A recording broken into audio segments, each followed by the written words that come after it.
जिस घर में मां लक्ष्मी का वास नहीं होता, वहां दरिद्रता घर कर लेती है। इसीलिए महालक्ष्मी का प्रसन्न होना बहुत जरूरी माना गया है। देवी लक्ष्मी को धन और समृद्धि की देवी कहा जाता है।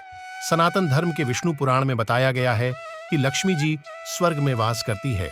समुद्र मंथन के समय लक्ष्मी जी की महिमा का व्याख्यान वेदों में है। लक्ष्मी जी ने विष्णु जी को अपने पति के रूप में वर्ण किया, जिससे इनकी शक्तियां और प्रबल हुई मानी जाती है। कहते हैं, जिस घर में सुख, शांति और समृद्धि का वास होता है, उस घर पर मां लक्ष्मी की विशेष कृपा होती है। जिन लोगों पर मां लक्ष्मी की कृपा होती है, उनके जीवन में कभी किसी चीज की कमी नहीं रहती।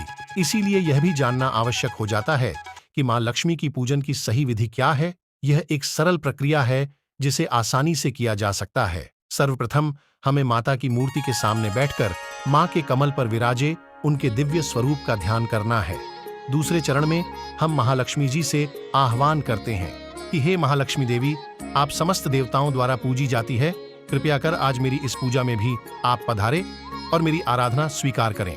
तीसरे चरण में 5 गुलाब के फूल लेकर अपनी अंजलि से महालक्ष्मी जी की मूर्ति के आगे अर्पण किए जाते हैं और उनसे आग्रह किया जाता है कि हे देवी लक्ष्मी, आप इस पुष्पांजलि आसन पर विराजमान होइए। तत्पश्चात श्री लक्ष्मी देवी स्वागतम मंत्र के उच्चारण के साथ उनका स्वागत किया जाता है। उसके बाद स्वच्छ जल से उनके पांव धोए जाते हैं। यदि आपके पास मूर्ति नहीं है और तस्वीर है, तो आप जल के कुछ छींटे उनके चरणों में अर्पित कर सकते हैं। फिर उनके आगे पंचामृत, गंध इत्यादि रखकर उनसे स्नान करने का आग्रह किया जाता है। पंचामृत स्नान के बाद पुनः स्वच्छ पानी उन्हें अर्पित किया जाता है और मौली के रूप में उन्हें नए वस्त्र धारण करने का आग्रह किया जाता है।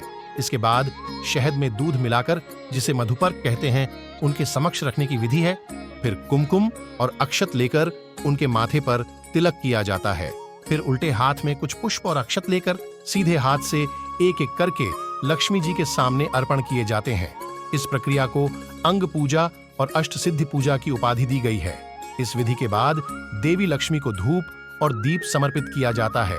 तत्पश्चात देवी लक्ष्मी को साष्टांग प्रणाम किया जाता है और उनसे क्षमा प्रार्थना की जाती है कि उनके पूजन के दौरान यदि कोई गलती हो गई हो तो क्षमा करे। अब माता लक्ष्मी का सबसे शक्तिशाली बीज मंत्र इसका उच्चारण किया जाता है।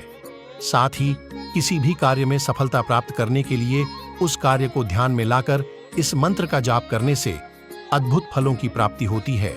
इस मंत्र का जाप करने से आपका इच्छित कार्य निश्चित ही पूर्ण होता है।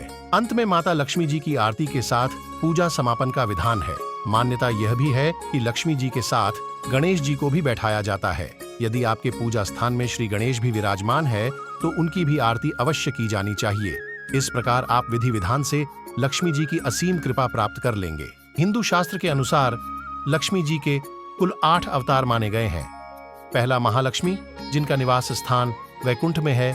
दूसरा स्वर्ग लक्ष्मी, जिनका निवास स्थान स्वर्ग में है। तीसरा राधा जी, जिनका निवास स्थान गोलोक में माना जाता है। चौथा दक्षिणा, जिनका निवास स्थान यज्ञ में है।